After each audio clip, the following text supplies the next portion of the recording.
Почти год кыргызский гражданин Мухаммади Салимзада находится в следственном изоляторе Таджикистана. Бывший офицер спецслужб Кыргызстана обвиняется в попытке государственного переворота и международном шпионаже. В августе прошлого года, после свадьбы дочери в Худжанде, Салимзада исчез. Почти полгода о нем ничего не было известно.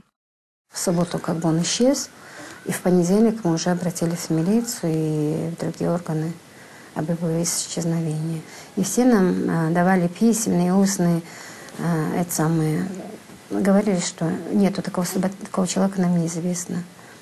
Ситуация прояснилась только в январе этого года, когда Служба национальной безопасности Таджикистана сообщила, что Мухаммади Салимзада задержан и обвиняется по 2 статьям Уголовного кодекса. Рассмотрение дела прошло 7 мая. Отставного офицера спецслужб суд приговорил к 29 годам лишения свободы. Заседание проходило за закрытыми дверями, и его подробности не разглашаются. Наедине он сказал, что с меня эти обвинения вынудили. Это было подавлением, его приковывали в батарее. Но когда я с ним встречался, он был очень истощенный.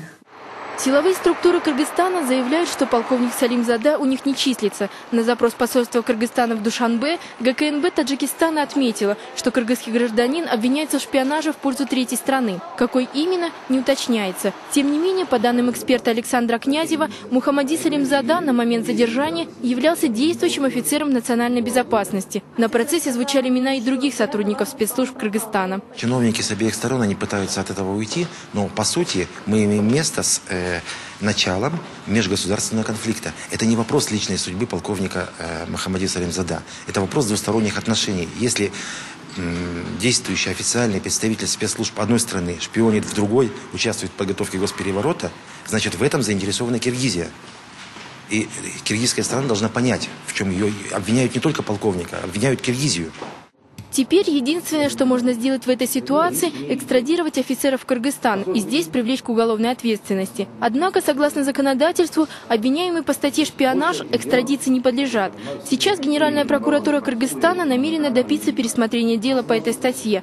Однако в данном случае все зависит от Душанбе. Теперь весь вопрос состоит в решении Генеральной прокуратуры Таджикистана. Согласятся они на экстрадицию или нет. Потому что Генеральная прокуратура Кыргызстана, она готова принять его сюда. Тем не менее, даже если генпрокуратуры обеих стран придут к обоюдному решению, экстрадиция – процесс длительный. Как показывает практика, даже когда приговор меньше 15 лет, такая процедура занимает не менее года.